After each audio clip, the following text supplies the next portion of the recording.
Spring training baseball is now officially underway in Palm Beach County. Today, thousands showed up at Roger Dean Stadium to watch the Miami Marlins take on the St. Louis Cardinals. The Now's Katie Johnson met up with fans at the ballpark today, and for these fans, there were no cheap seats, apparently, Katie.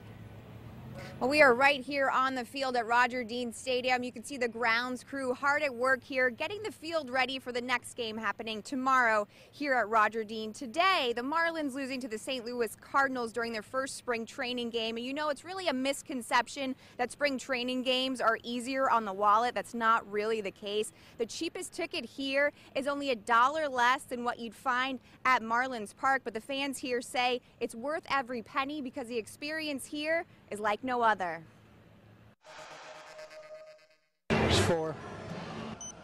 It's day one of spring training at Roger Dean Stadium. The Miami Marlins taking on the St. Louis Cardinals at their home field. 9-year-old Aubrey Edwards and her family came from Okeechobee to catch the Redbirds play. My daddy likes St. Louis and I have to agree with him. The Edwards spending $40 per ticket to get a great view of their favorite players. They're a little pricey, but to get good seats, I mean, you expect to pay for them. Of course, you've got to have some peanuts and Cracker Jacks at the ballpark, but the cost of food and drinks here is about what you would pay during the regular season. Mike Menendez figured that out when he went to grab a drink. Beer's a little steep.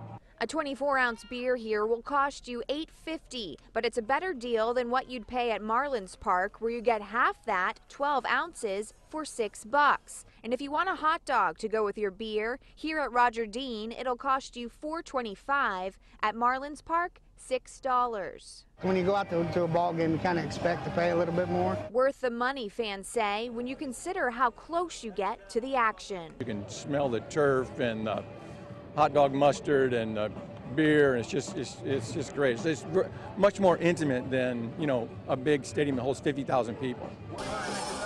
A very intimate experience for players and fans, getting the chance to hang out and get some autographs before the first pitch. Well, spring training tickets here at Roger Dean start at $15 and go up to $40. And something new this year for fans, you can now get into the park an hour earlier to catch a little batting practice for an extra $5. Spring training here at Roger Dean Stadium runs through April 2nd. Live in Jupiter, Katie Johnson for the Now South Florida. Staying on the baseball theme here.